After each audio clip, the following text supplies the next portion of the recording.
In this tutorial, we're going to use Photoshop CC 2020 to colorize a black and white photo, also known as Bugle Girl. This one is not an easy tutorial. It is going to take a lot of time and effort, especially because it does have a lot of specialty selections and blending modes, but you'll be really good at them by the time you finish, and I think you'll appreciate the job you create when you're done. Make sure you download the assets from either Canvas or Google, and we'll go from there. Going to go ahead and take a peek at one that is finished. You'll notice that there are little tiny bits of sky and building that do get included in what you need to create. Also the trumpet. She's got nail polish. There's a lot of little tiny details to keep track of when you are putting together Bugle Girl. Alright, so for Bugle Girl, let's go ahead and open up the master buglegirl.jpg.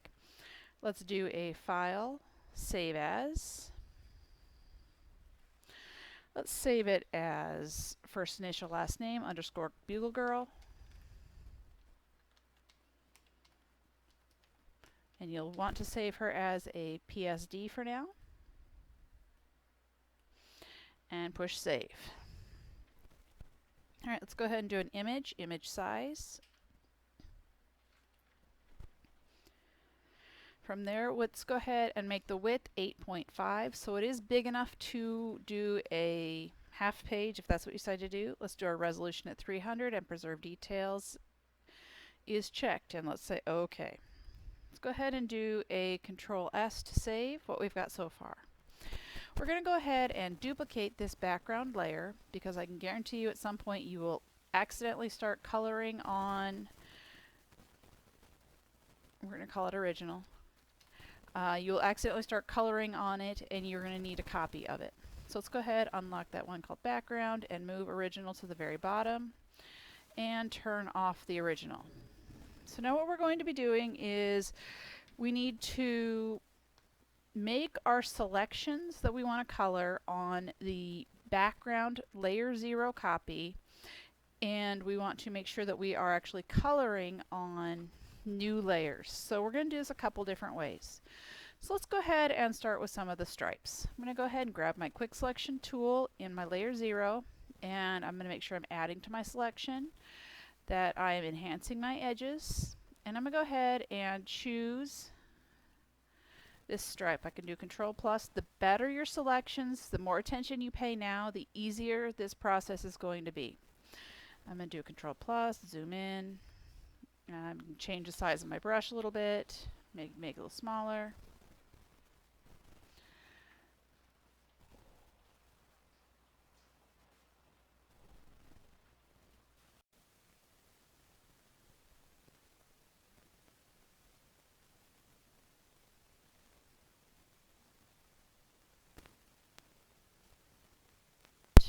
Take all that out.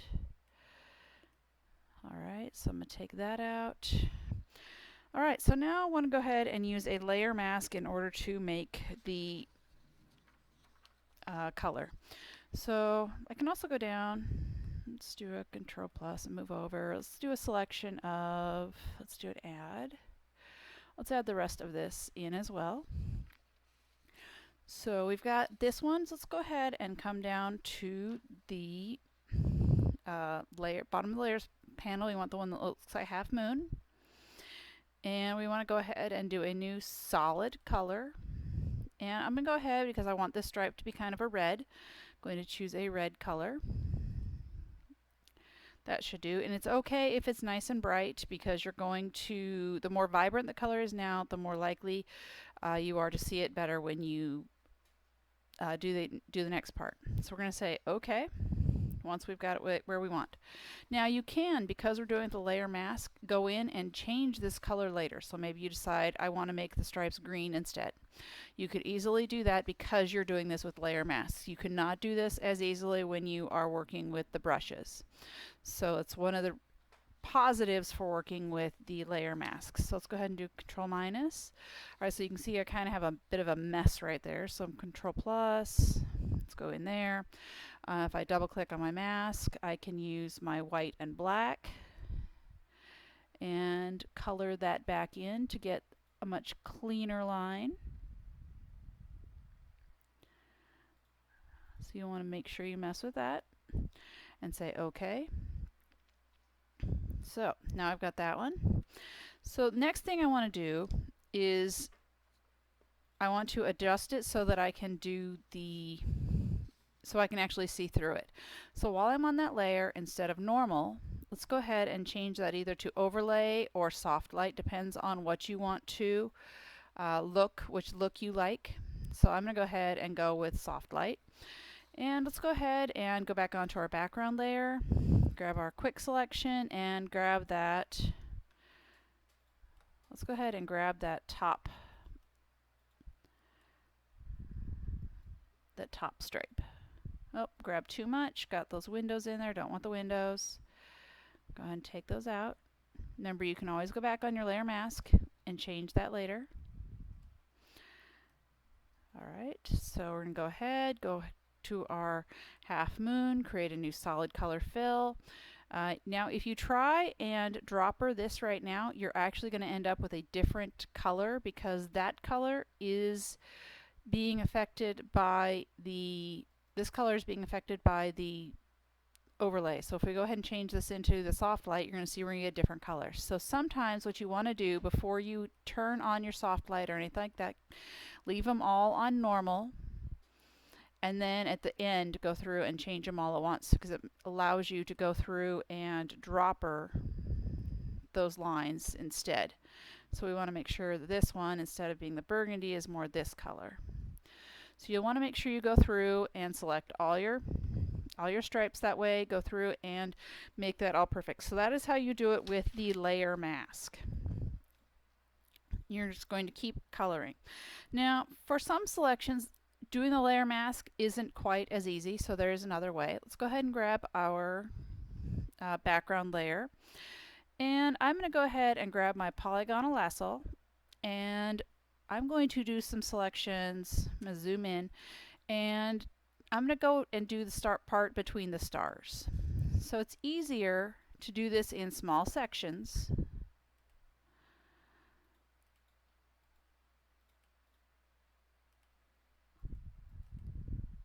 And yes, this is going to take time. Absolutely. So I've got a selection there. Now let's go ahead and do a new layer. So I'm going to go down here to my plus sign to my new layer. I'm going to grab a paintbrush, and I want to grab and make that kind of a blue for that field of stars. And I'm going to go ahead, because I have a selection, I can make my brush as big as I want, and it'll only color in what I have. So then I can turn off my dancing ants, scroll in some more, do another selection,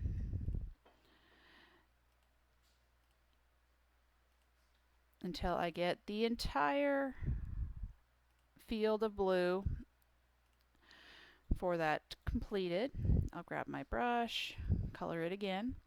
So you'll notice that this is a little bit different than doing it for the masking. So there are a couple different ways to make this happen. I'm going to do a Control D to turn my ants off. You can go back through if you need to, Control plus. And if you've got a little bit right there, see how my selection missed a little bit.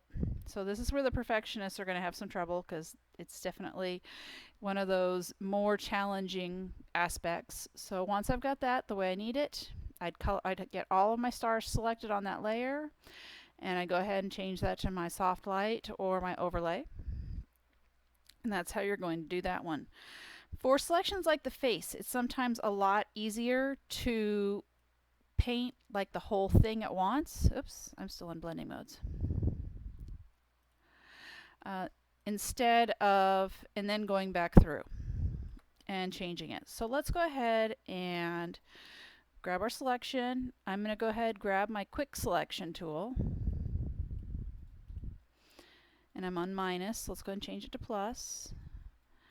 And work on selecting. Sometimes it's easier to select her eyes too and then go back and take it back out. Don't forget, you've got some part of her chin here. You've got a little bit of a star that's getting grabbed. If you use a smaller brush, you'll get a more precise. So Control plus, zoom in. We're on minus, so we can go ahead and take part of that out.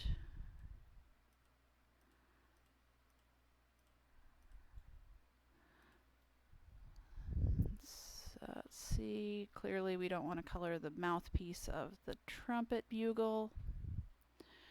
All right. And this is kind of big, so let's go ahead and take that out. All right, so what you can do, undo, is for the face, you can make her green, you can make her purple, you can make her whatever you want.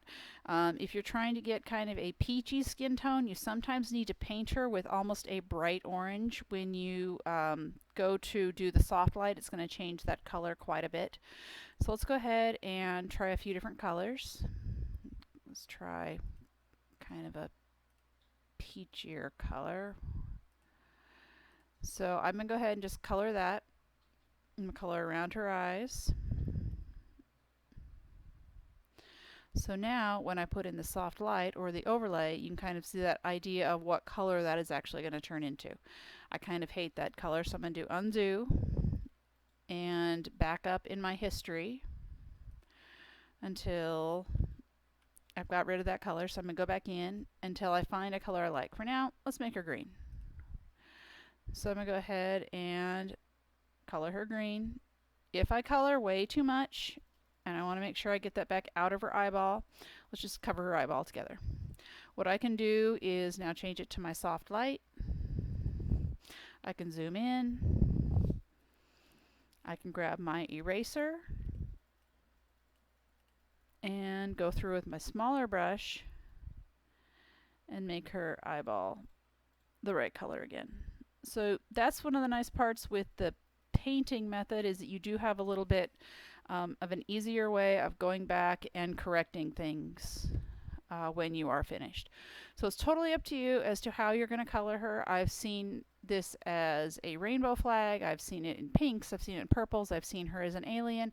It's totally up to you as to what you're comfortable with and how you want to use her going forward. For some of you, this will be part of a publication, and you have to kind of consider how you're going to use it as part of your publication as you're coloring.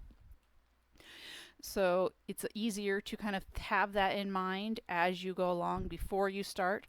Otherwise, you'll have to go back and redo it. So I'm going to turn my ants off. To get kind of a bronzy color for the bugle, let's go ahead and do a little quick selection here. Do a little plus. Oh, you have to make sure you're selecting on the background layer. Don't be selecting, otherwise you'll select and select and select and nothing will happen. So make sure that now if I'm going to paint, I'm going to paint on a new layer every time. Don't paint on that original photo. If you accidentally do it, close the one that you colored on. Here, I'll do it right now and show you what to do. All right, so say I'm going to accidentally color, I'm going to try and do my, let's make that turn into a trumpet. So I want to do Control plus, make sure I've got my brush. All right, so I've got my trumpet, it looks awesome. And then when I go to do my soft light, nothing's going to happen because I accidentally colored on my actual picture, which was something I did not want to do. So if you do that, go ahead, duplicate your original again, turn off the one on the bottom, get rid of the one, throw it away, that you accidentally colored on, throw it in the trash, and then start coloring again. So make sure that you're always coloring on a new layer. If you're not, it's going to make it really, really hard. All right, so I want to make sure I can see my layer. Okay, back to trying to make that kind of brown. Let's go ahead and try my overlay or my soft light. So you can kind of see, it's up to you as to how you're going to get those colors. Oh, turn those back on. But yes, you do need to do everything. Her fingernails, her watch, her buildings, the sky, the whole thing. So just making it easier for yourself. Make sure you turn your colors on. Make sure it's on the normal mode rather than the screen mode if you're going to go sample the color. These two stripes in here will do some weird things because there's a funky shadow that happens. So it will take time. Give yourself lots and lots of time. When you're finished with it, you've got it all colored. I want you to go to Image, and I want you to come down to Duplicate, and it's going to make a copy. So let's say OK. So now we're working with a copy.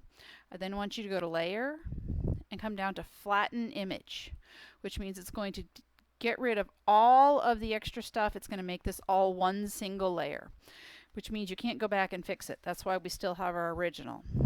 So we're going to do File, Save As. We're going to save her as first initial, last name, underscore, Bugle Girl, flat. And save it as a JPEG. And that is the one you're going to end up turning in. Oh, say yes. So give yourself plenty of time on this one. It is worth the time. It's a great practice for different types of selections and playing with the different blending modes and creating something that you think is interesting for you. So I hope you enjoy it. Have fun.